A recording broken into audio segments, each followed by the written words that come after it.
County. Today we're here to have a brief update about the water main break here.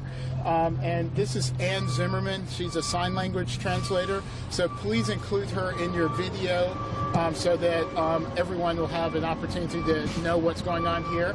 And we will have Reggie Wells, our Acting Director of Watershed Management, who will be coming to speak, and followed by him, Chief Sue Leffler from DeKalb Emergency Management Agency. So, Reggie. Good evening. Thank you guys for taking the time to allow us to update the customers we serve. We are making substantial progress. I'll get to, we've completely isolated the break. As earlier, we've assessed that we ultimately have to replace what appears to be 2 to 3 joints of ductile iron pipe. That's what I apologize for the commotion. The rock behind us is ultimately to begin to build a foundation after we remove a lot of the saturated soil from a lot of the water that we lost. So it's very essential, and that's why we want to get that in there before we can begin building a base to relay the new line. Pressure has been completely restored to certain portions of the county. It continued to increase in others. The system is normalizing and recovering well. We've also been able to get Buford Highway completely reopened. Luckily, there wasn't any detrimental impact to it. So traffic is back on it, and we're continuing to make progress, and we hope to have the line repaired in the next day or so. We plan to work around the clock and won't stop until we do just that. Any idea what caused it yet? Not exactly. What we actually believe right now is a damaged storm sewer that's running either parallel or perpendicular. It's showing indication that it may have collapsed, which ultimately eroded the support of the ductile iron pipe, and actually it collapsed under its own weight. But we won't know until we could get the hole completely dewatered and all utilities exposed. I talked to GDOT this afternoon. They said as far as Buford Highway goes, their engineers, I guess you could say, assessed it there, and the southbound curb lane had some damage to the core. But they said further updates and info would have to come from DeKalb County on that. Do you have any info how extensive the damage is there? Will repairs be necessary? Yes, so as the roadway continued to dry out, we'll be able to assess farther, but basically what was happening, we wanted to do cores to see if we detected any voids.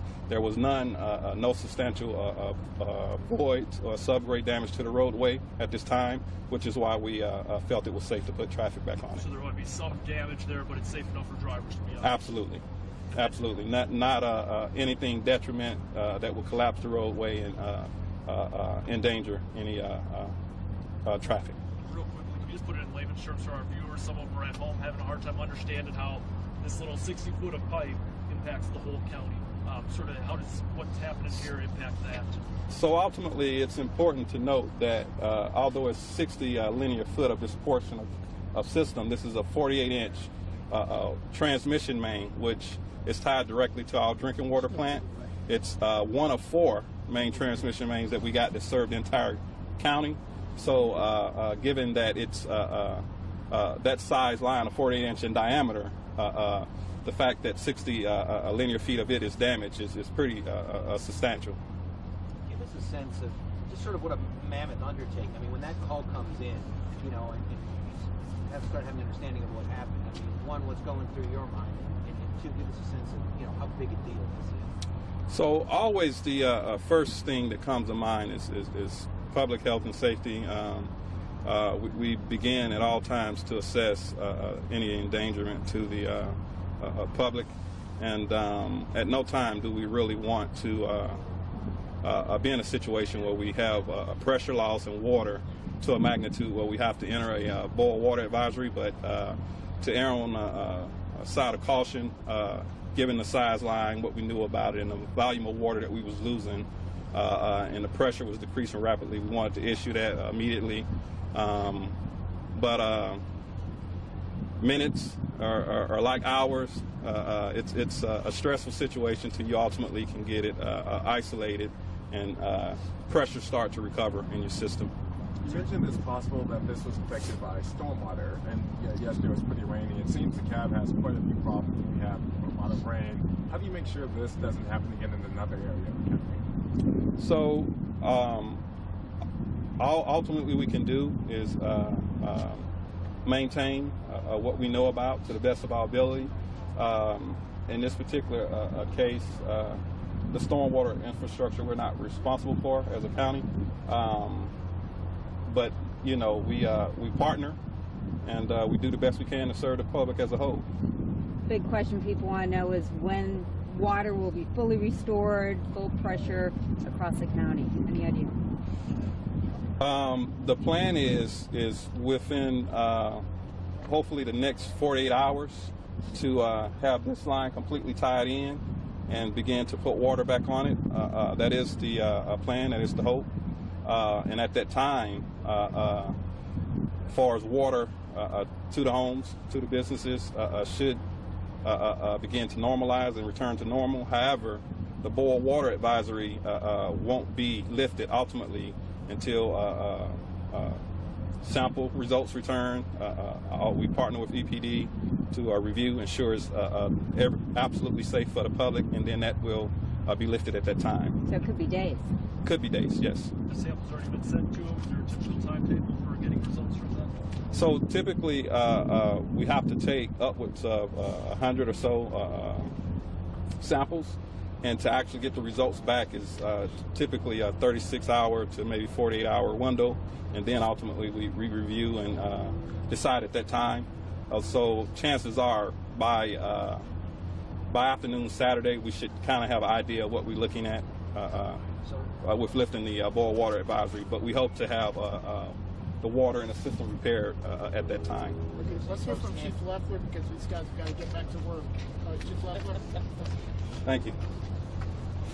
Good evening, everybody. First off, I'd like to say I can't thank our departments, our watershed, these gentlemen behind me for working so hard to be able to get us started to be stabilized and return back to normal. That's the main goal for emergency management, is to be able to respond to an emergency or disaster, mitigate it, and make sure that we can start returning to normal as soon as possible. And if y'all look right over your shoulder over there, there's a coin laundry, and there are people in there doing their laundry. So they've got enough water in there to restore that business where actually we can start to return to normal. So as of this afternoon, when pressure started coming back up, as emergency management, we've been working with the hospital systems, the state, Georgia Emergency Management Agency, and all the other agencies that we work with throughout these kinds of disasters. There are fortunately too many to name. Working with the school boards to make sure that the correct information is getting out on what we have, what the pressure's doing, how long we expect before it can be restored, and talking about how we're going to normalize again. So I will say I'm very happy to report that our schools are going back to in session tomorrow. As a matter of fact, right now, Emory University opened back up at 5 o'clock this evening.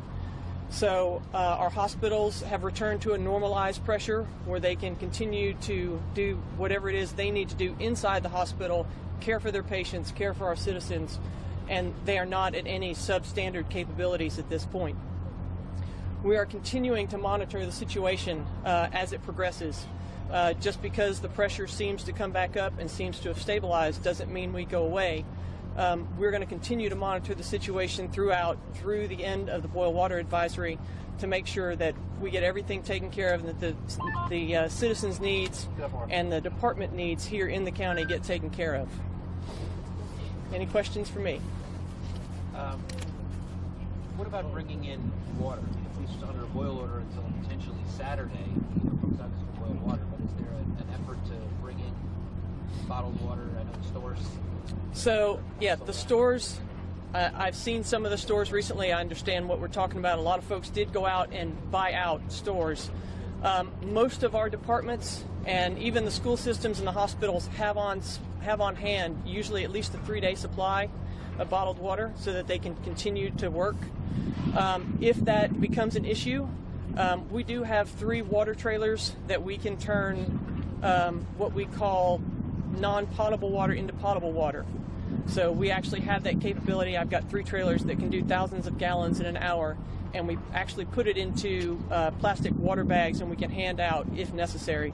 Hopefully this boil water advisory is going to be a short term and we won't have to get to that point, but we are prepared to do that if we have to. As far as the schools and hospitals with their water supply, do Yes. they also have to boil water, or do they have means of getting around that? So no, they also have to boil water. The schools were making plans on how they were going to serve and what they were going to be able to serve during school hours tomorrow to make sure that they met the boil water advisory requirements, because what they're going to have to do is put their water fountains and their ice machines out of service until that boil water advisory is lifted. I understand students were asked to bring water tomorrow if they could. Some schools are asking them, yes, absolutely. All right, thank you, people. Our crews have got to get back to work here so we can finish fixing this. But thank you for coming out, and feel free to look on our Thanks. website. Deputy DeKalb County GA.gov for more information. Great job. Thank you. Thanks, Andrew.